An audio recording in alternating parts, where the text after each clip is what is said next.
Hi guys, it's Jessica Hayes. After many requests, I have finally put together for you my favorite brushes. So I'm just gonna jump right into it. So for brushes, I actually have quite a few. These ones right here are my most used brushes. So I will be going through all these brushes, why I like them and what I use them for. And if you guys stay tuned till the end, there will be a little giveaway as well. So first things first, let's start on foundation brushes. So these ones right here are actually my favorite foundation brushes. For starters, this one right here, the Furless Couture foundation buffing brush, this has been my favorite for my foundation lately. What I do is I either squirt a tiny bit onto the actual brush head itself or onto my face, and then just use small circular motions to buff it into the face, and then also press it in with this as well. Another one from Furless, this is my concealer brush.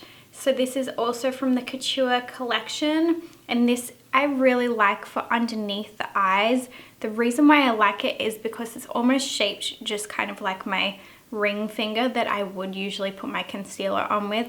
So this is really nice for patting concealer underneath the eyes. I also prefer synthetic brushes for cream products. I just feel like they clean better and they disperse the product more evenly. The natural hair brushes, to me, I feel like they soak up the product a lot more. Another one from the Furless range, this big guy right here is what I use just to dust a little bit of powder onto my face when I am setting my face. And then this guy is a Real Techniques setting brush. Sometimes I've used this for my entire foundation, but most of the time what I actually use it for is to set my concealer underneath my eyes, sometimes even put my concealer on with. I really like this brush, super affordable. Moving on to cheeks, I have a few brushes here that I often use. This first one here is the Smith 115 brush. I really like pretty much every single brush that Smith Cosmetics produces. They are just a really amazing quality. I'm really into products that do more than one thing. So that chiseled kind of edge is great for a contour. I flip it over the other side to do a highlight. So this one is the most commonly used blush, bronzer, highlighter brush for me. This little guy here, also from Smith Cosmetics, this is the 112 brush. So this one is a little more of a smaller kind of brush tip. I really like this one. Again, I used it today to do the contour underneath my cheeks, and then I also used it as a highlighter. This is also perfect if you're just doing a little bit of a spot powder just to set lightly on the face. Another one again from Smith. This is the 118 brush, very similar to the 115 brush, just a little bit bigger. So sometimes if I'm doing just blush on the apples of the cheeks, this is what I'll use. Also for bronzer as well. Same with the 115, you can also use this tip of it right here to apply highlighter. Great for powder too. And also this one from Royal and Langnickel. This is the BC 110 brush. I just really like this for popping blush onto the apples of the cheeks as well. So I do like to have quite a few different sized blush, bronzer, contour, highlighter brushes, but pretty much I can use all of these for all of the above. Moving on to eyes, which is probably my biggest hoarding obsession, fluffy blending brushes. I really, truly feel like you can never have too many fluffy blending brushes. So as you can see, this is one of my favorite shapes to collect. Starting off with one of my favorites, this is the Smith 232 brush. So this is quite a large domed kind of fluffy brush. What I actually use this one for is I used it today to just blend that taupe kind of color just through the crease of the eye when I don't want to be too precise and when I just want that bigger kind of blend. Sometimes I use this bare with nothing on it just to blend out a darker color as well. These little guys, also from Smith, this is the 230 and the 247 brush. These are more of a soft kind of small fluffy blending brush that are a little more precise.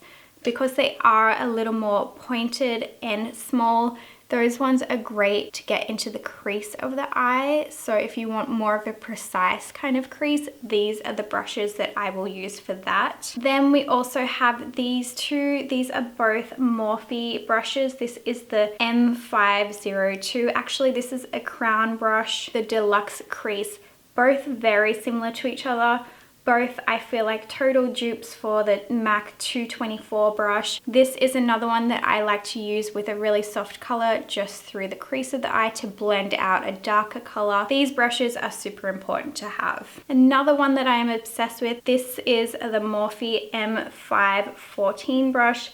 This is very similar to all of the rest of them. It's just a little bit smaller than all of the other ones that I have. I really like how skinny it is down here, so you can kind of get it really nice into a point just for blending through the crease of the eye and also the inner corner of the eye, pretty much any way you want to blend. So one of my favorite things to do with my makeup is to diffuse my lower lash line. So that's where all of these little bad boys come in handy. My favorite for this technique is this guy right here. This is the Senna mini feather brush. So you can see they're both kind of different. This happens a lot with brush companies. You'll order it once, you order it a second time, and it's kind of different, but I love them both the same. So for underneath the eye, I do like a really small, tapered, but fluffy brush, so I can get right up underneath the lash line and just diffuse that out. Some people don't like that really heavy kind of blown out under eye look. They like more of a crisp line, but this is more specific to the style that I like my makeup. Another way that these come in handy is to do the inner corner of the eye if you want that kind of highlight, that pop on the inside of the eye. Some other brushes that are super similar to the two that I just showed you. This is the Morphe M506. And this is the NARS number 12 brush. Both are going to do that similar kind of diffused blend out underneath the eye. And then there are these ones from Morphe Cosmetics. This is the 253 brush and this is the 256 brush. This is what I use when I'm actually depositing color underneath the eye, because it does have that flat kind of edge on it. It's really good for more of a precise placement underneath the eye. The bigger one I often use to do the crease of the eye as well. You can use the point or you can use the flat of the brush. These three brushes here are the general shape that I use for patting color onto the lid of the eye. This guy right here, I really like. This is a Royal & Langnickel large eye shader. I like this one because of the size of it. It's pretty much the same size as my eyelid and it's just boom boom. You can pop that color on really quickly with this one. Going back to this Smith brush, the 256, this is actually called a Laydown brush. I will use that sometimes for more soft pigments on the lid of the eye as well. And then this little guy, the Sigma E55 brush, I find is really great for packing pigment onto the lid of the eye as well. Some honorable mentions for fine details. This little guy here, this is the Royal & Langnickel mini smudger.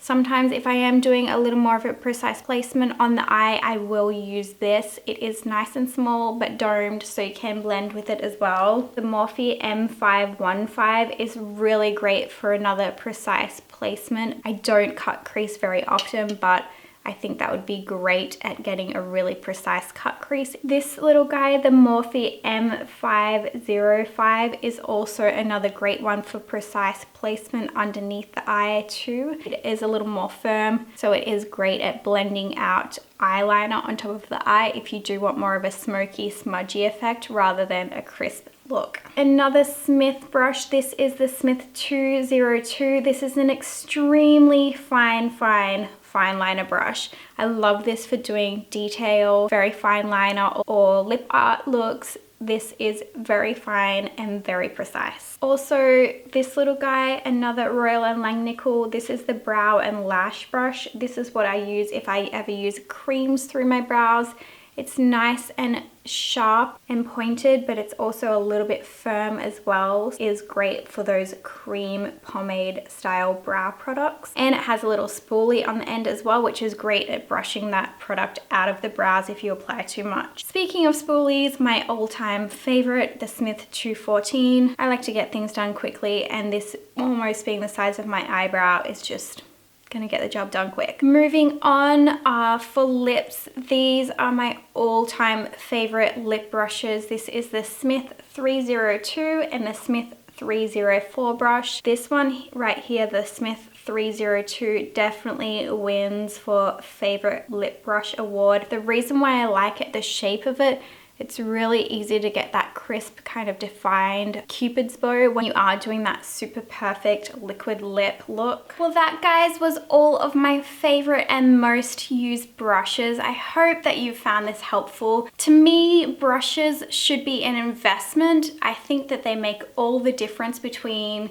an average makeup and a really well executed makeups. So I do feel like these are a super important part of your makeup collection, and you definitely should invest in some really great quality brushes. It will just make your life blending so much easier. So like I said at the beginning of this video, I do have a giveaway. The lovely folks at Furless Cosmetics have given me this Couture Base Kit to give away. It includes 4 brushes in it. So 3 of the brushes that are actually featured today in this video. To win this competition, I have decided to do kind of like, I don't know if you guys remember from when you were little, you would guess how many jelly beans are in the jar. What we're going to do is, in that quick little snippet that I showed you at the beginning of my video of all of my brushes, whoever can guess closest to the number of how many brushes I actually have in my personal collection, which I showed you at the beginning of the video,